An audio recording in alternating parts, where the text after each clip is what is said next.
The Hatton Garden Heist. Old men, big score. The Hatton Garden Heist is one of the most audacious and fascinating robberies in British criminal history. What sets it apart isn't just the size of the loot, estimated at over £14 million, but the surprising identities of the masterminds behind it. A gang of elderly men, most retired from a life of crime, who pulled off one final, daring score. The target, Hatton Garden Safe Deposit Limited. Located in London's Diamond District, Hatton Garden Safe Deposit was known for housing high-value items including cash, jewelry, and luxury watches. Many of its clients were jewelers, traders, and wealthy individuals who trusted the vault's high security.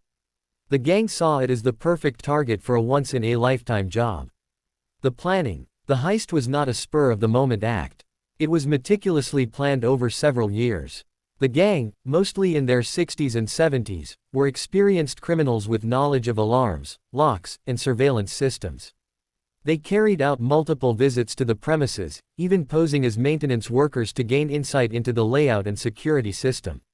They decided to strike during the Easter bank holiday weekend in April 2015, knowing the area would be quiet and most businesses closed. The gang believed they'd have enough time to break in, loot the boxes, and disappear without drawing attention. The execution. The heist began on Thursday, April 2, 2015.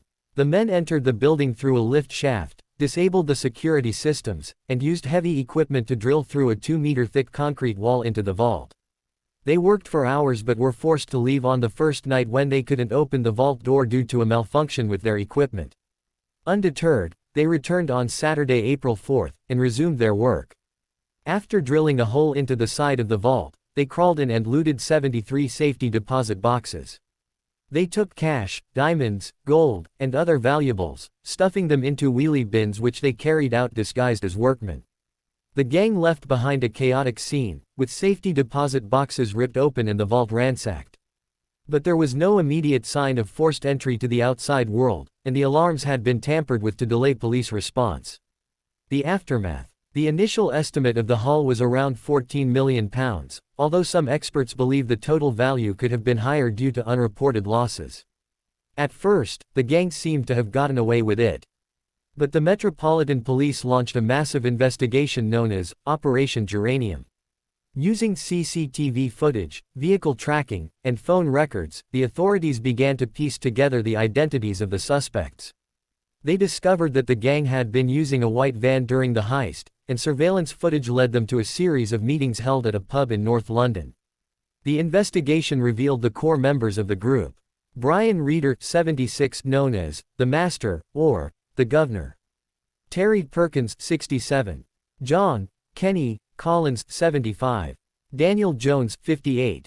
Carl Wood, 58. William Lincoln, 60. Reeder was a seasoned criminal linked to the infamous Brinks-Mat robbery in 1983. The others also had extensive criminal records. In a surprising move, police allowed the gang to carry out the heist and only arrested them weeks later. This was done to gather as much evidence as possible. When they moved in, police found some of the stolen items hidden in sheds, cars, and even buried underground. The trial and sentencing. In 2016, the gang members pleaded guilty to conspiracy to commit burglary and were sentenced to prison terms ranging from 6 to 7 years. Reeder, who was in poor health, was later released under strict conditions. A mystery man known only as Basil was suspected of playing a key role by disabling the security system.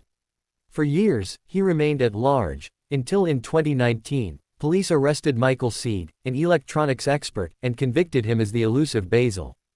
Despite the arrests and convictions, a significant portion of the loot has never been recovered. Some of the stolen jewelry and gold are believed to have been melted down and sold on the black market. Legacy. The Hatton Garden Heist quickly became the stuff of legend. The media dubbed the group the Bad Grandpas, or Diamond Weezers, due to their age. Their story inspired multiple documentaries, books, and even feature films, blending elements of comedy, crime, and drama. What makes the heist so compelling is not just the sheer value of the loot, but the unexpected nature of the criminals involved. Retired men, some walking with canes or in ill health, who still managed to outwit high-tech security and law enforcement for a time. It's a story that blends old-school criminal expertise with bold ambition, proving that sometimes the most unbelievable crimes are carried out by the most unlikely suspects.